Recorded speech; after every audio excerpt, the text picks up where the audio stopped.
Yeah. You know, I can't go out for dinner for Christmas. I've That done kind it. of sounds Can't do like it. me about almost every meal. Yeah, I I, mean, I have to. I need the time and the resources and to be able to get on with it without anyone throwing any spanners in the work. Yeah, no, exactly. But I've built, I think, through my coaching and my experience of coaching others, I've built such a strategy now that I don't get stressed at Christmas anymore. I mean, I used to get so stressed about it, if, I didn't plan anything and I left it all to the last minute. And I am quite aggressive cooker. Yeah. Do not come in my kitchen if I'm cooking. Don't touch anything. Everything's planned. Everything's got its time it needs to be doing. Get out, right? Yeah, Dave I'm now like knows. that. Don't come in the I don't kitchen. like people watching me either, standing over No, my shoulders. I Yeah. can't stand it. So I used to live in an open plan flat, right? And it used to, and the people used to come around to me, and I'm like, oh, I don't like it. But now I don't.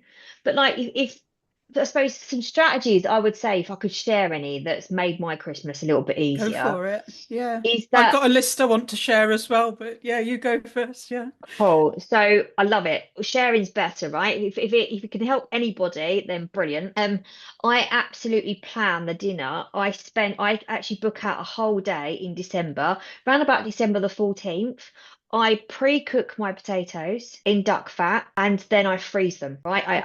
I That's pre-make hyper organized. I pre-make my stuffing. I've already ordered. We have this tradition that we've got this farm local to us. I pick up the turkey, and we, as a family, on Christmas Eve every day. So I cook That's the only thing I really cook in the morning is the turkey. So I pre-freeze it. I've got absolutely everything organised. My table's all laid on Christmas Day. The kids all have exactly like your mum did. They all have the exact same amount. Right, and I set a budget every year for everybody. I've got a budget so I don't overspend because I used to go way overboard. I used to spend so much money. I now set a budget for absolutely everybody, including my husband, of what I'm going to spend. So they all get exactly spent the same amount. So I know what they have. And we have this system on Christmas Eve. The kids go upstairs. We then get the presents out. Dave will go and sit with Harry, or I will, so he doesn't come downstairs. And even to the point now, because we don't want things being spoilt for him, I will tape over the door with Christmas paper. So if he comes downstairs, we'll know if he's been in there because the Christmas paper will be ripped. So he knows he can't go in there. So I do that so he doesn't spoil it for Yeah. himself because of how excited he is about coming down and seeing Santa and the presents. So I absolutely plan everything to the point where I know I don't have to spend too much time in the kitchen. I think I've my got it mum all must have sorted. done that as well. But the way you describe it, it sounds like corporate project management. Right to there's even like a launch. Yeah. There really An is. But the thing implementation plan. Yeah. there is, and it makes me feel so much calmer, and I get to enjoy the day because I've planned everything, pre-planned it.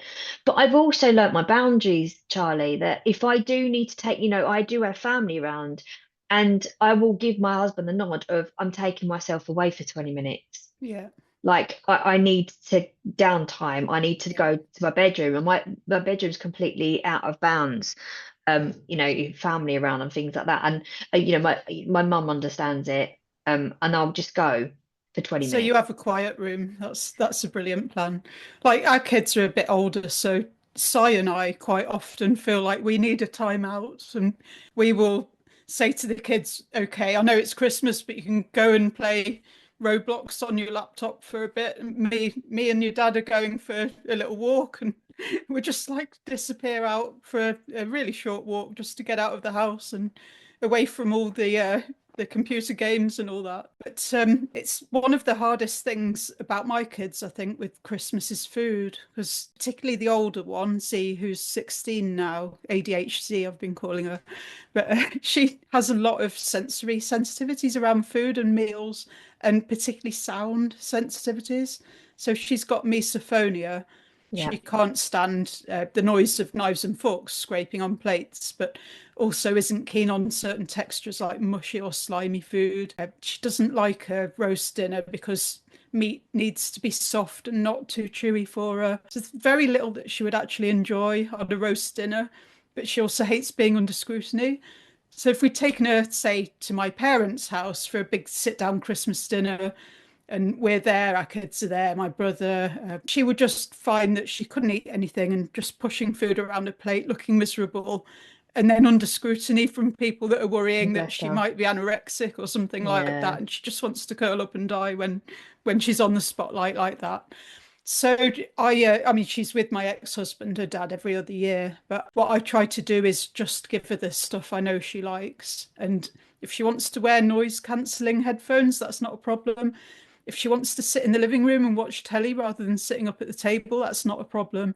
So we take away the things that are particularly anxiety inducing and triggering to her and just leave the things that are worth doing. But it does strip it back quite a lot. Yeah, but absolutely, you're making it enjoyable for her. You're not putting her in a situation that's going to cause that anxiety, and that's absolutely the right thing to do. You Yeah. know, Harry's the same. Harry, if he has too much interaction, he just wants to go away and play on his iPad. And I'm okay with that. I'm like, you go and do what you need to do. And I it relate to is. that. Yeah, and I do. And like, there's discrimination of, oh, he should be down here with family. It's Christmas. No, let him have an hour on his Yeah. own. Let him Just I go off try and do not what he to wants. shame my kids for being wired differently. No, And I'm glad that they feel the psychological safety at home that they can voice their needs and have those needs taken serious. But yeah, I mean, it affects me as well. But I love food. Me and my husband are both the most unfussy eaters you could meet. I'm We not pretty fussy. much eat anything. Like I won't eat stale bread, for instance, but if the food is fresh and it's not going moldy, I will eat any kind of food. Just the whole advent when I'm busy at work and needing to get presents and plan and deal with queries from family and stuff, and then you've got all the music, some of which I enjoy and some don't. So I've prepared for you my top 10 Go on then. Christmas hits. Yeah, so at number 10, it's beginning to look a lot like fuck this. Yeah. Number 9, sigh at night when you can't get your kids to go to sleep. Mhm. um, no, I've already lost count, so I'll stop with the numbers. I'm so ADHD today, it's just crazy. It's the most triggering time of the year. Stop the carvery. So, for anyone watching that isn't in the UK and doesn't know what a carvery is, it's like when you go to a pub and have a pilot high salad cheap roast dinner. And some people do that at Christmas rather than cooking it at home. I'd much rather cook it at home. Mistletoe and wine, but wine as in whinge rather than wine as in that nice grape juice that we're so fond of.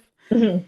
I'm dreaming of a shite Christmas, or one that isn't shite would be great, actually. Jingle hell, jingle hell. I'm getting carried away now. Rocking and sobbing around the Christmas tree. Happy Christmas, it's nearly over. And my favourite, oh, thank fuck it isn't Christmas every day. No, I don't think I could cope with Christmas every day. I And don't. then you've got the crap bits of it. Like, what the hell are these things? Oh, you have one too. Yeah. I'll just reach across to Essex and pull your one, okay. You pull my one, okay. Ready? Oh, I didn't bang.